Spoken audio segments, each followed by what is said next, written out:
Hello, my friend, and welcome back to Mama Magma Yoga. My name is Tamu, and I'm here with week 2 of our exploration into Adho Mukha Svanasana, or downward facing dog.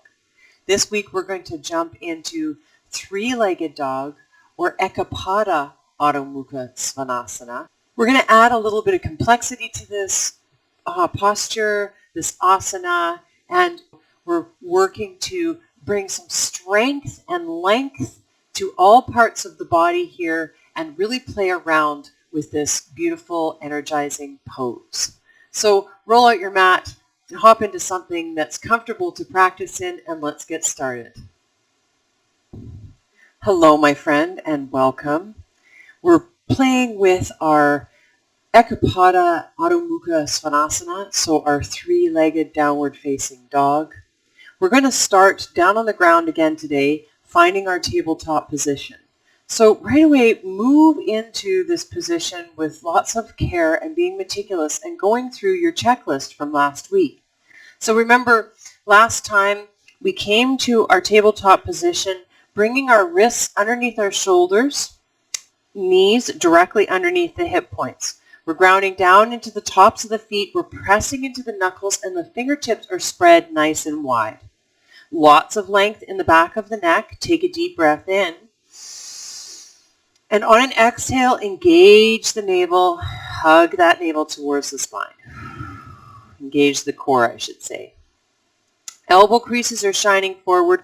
We're wrapping the bicep away from the ear, plugging the shoulder into its socket, and doming through the upper back body.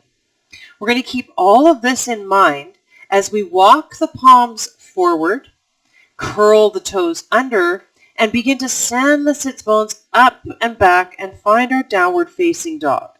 So once again, adjust the palms if needed. Allow the thumbs to shine up towards the top edge of your mat. Ground down into the fingertips and the knuckles and see how that changes the posture, allowing the heart to melt towards the thighs a bit more and engaging through the upper back body. So we want to be careful we're not here. We want to send that heart back and see if we can engage the muscles along the spine, the traps, and then lengthen through the side body. Beautiful. You can start to bend through the knees once again. Walk your dog, as they say. Find that length through the back of the legs, the hamstrings, the backs of the knees, down into the calves. Breathing nice and deep. You bring the breath. Beautiful. Now find your downward facing dog. Dial those toes, those big toes in a little bit. Find that internal rotation of the upper thigh.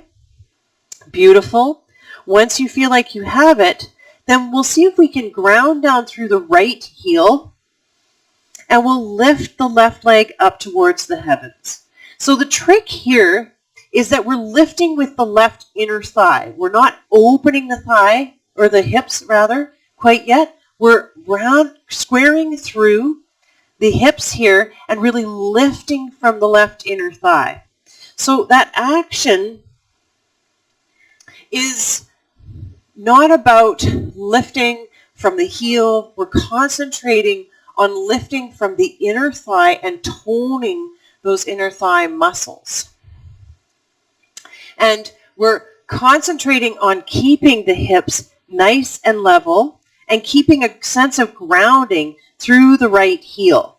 Now we also want to make sure that we're putting equal weight in between the palms. So we're not leaning into the left hand or into the right hand. We're trying to bring equal pressure in through the palms here.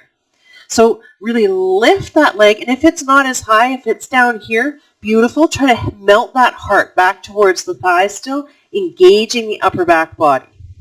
Beautiful. See if you can take one more deep breath in. Inhale in, lift that leg a little bit higher. And exhale, we'll set it down. Beautiful. Let's practice the other side. Let's ground down through the left heel and inhale, lift the right leg up towards the heavens. Find the same action here. See if you can melt the heart. Lift with the right inner thigh. Dial the pinky toe down so that you can square at the hips. Bring equal weight into both palms. Breathe nice and deep. Take one more deep breath in. And on an exhale, we'll set the right foot down. Come back to our downward facing dog. Take one more deep breath in. And on an exhale, we'll lower the knees back down to the mat. Come on to the tops of the feet. Allow the sits bones to come back towards the heels. Perhaps we find a child's pose, just finding some counter movement. And allow ourselves to come back to a resting position. So that's your three-legged dog. I hope that it helps to walk you through the position, the pose a little bit more. Next week we're going to be looking at opening that hip and finding more of a tripod position with the three-legged dog. I hope to see you there. It'd be lovely to practice with you. Have a great day. Namaste.